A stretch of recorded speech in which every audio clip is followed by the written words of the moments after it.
I'm just going to talk about taxis in Bangkok very quickly. Some of this might be fairly basic, but I'm just going to pass on my knowledge and experiences, and hopefully some people out there might find it useful.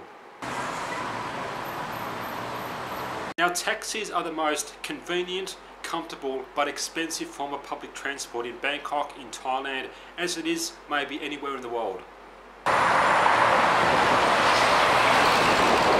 Taxis are convenient because they're everywhere, there's many of them, you just wave them down, you step out, wave down a taxi, so they're very convenient, they can take you somewhere fairly quickly, no mucking around with buses, waiting, crowds of people and so forth. Now, taxis are comfortable, they're nice air conditioned, you can get in there, have a rest even, a break from the hot weather, so they're nice and comfy. But taxis are the most expensive form of public transport in Bangkok. If you're regularly using taxis to go around Bangkok in a few days, the fares can start to add up. You may be paying in the thousands of baht in a very quick time if you're going around Bangkok.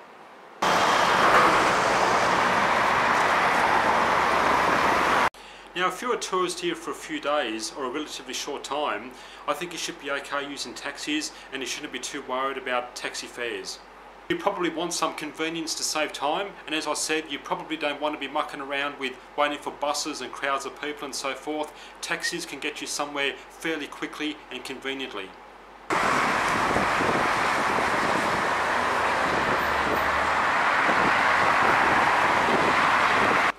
Now, the exchange rate, especially if you're a typical Western tourist, means a taxi fare will be cheaper than what you're used to. For example, around 40 Australian dollars will get you 1,000 Thai baht.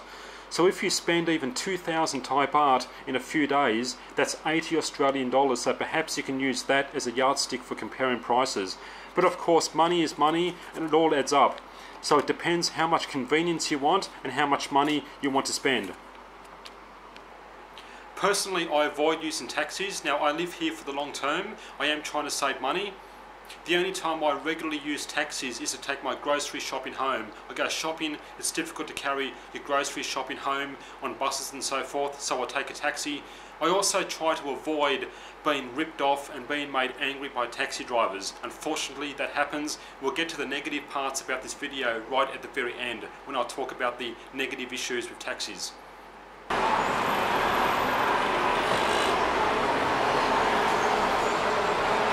Now, if you're a group of people, maybe 2 people, but definitely 3 or 4 people, then taxi fares, and you're all sharing the one taxi fare, then the taxi fares can become more competitive when compared to other forms of public transport. For example, the SkyTrain system, even motorcycle taxis, vans and the like. Now, you'll never be as cheap as buses, but you'll also never be as slow as buses. Now, you want to wave down a taxi, obviously in a safe manner. Just step up to the curb, wave it down. They're going to stop virtually anywhere as long as it's safe. And you want to wave down a taxi with the free sign lit up in the front right hand side of the window. There's a sign, it's the Thai word for free, and that'll be lit up. So that's what you want to wave down. If the sign isn't lit up, obviously it's not free.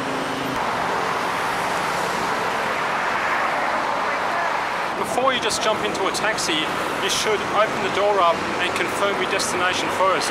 If the taxi driver understands and agrees to take you and understands your destination, then you can get in. You have to realise that taxi drivers can refuse your business. It happens, there's no shame in it, you just move on to the next taxi. There might be various reasons for saying no. They might be about to finish their shift, maybe about to go home, take the taxi back to base. Maybe they were after one more quick fare, but you're going too far in the opposite direction, so just move on to the next taxi. But you shouldn't just automatically jump into a taxi expecting to go in every situation. Confirm the destination first and then you get in. When you get into a taxi, there's a meter, the meter's turned on and it starts at 35. You never ever agree to a taxi where they quote you a verbal price beforehand and the meter isn't turned on. It's a scam. You run away, you say no, and you get away from them. And when you get in, on the passenger side of the dashboard, on the left-hand side, there'll be a photo ID of the driver and the name.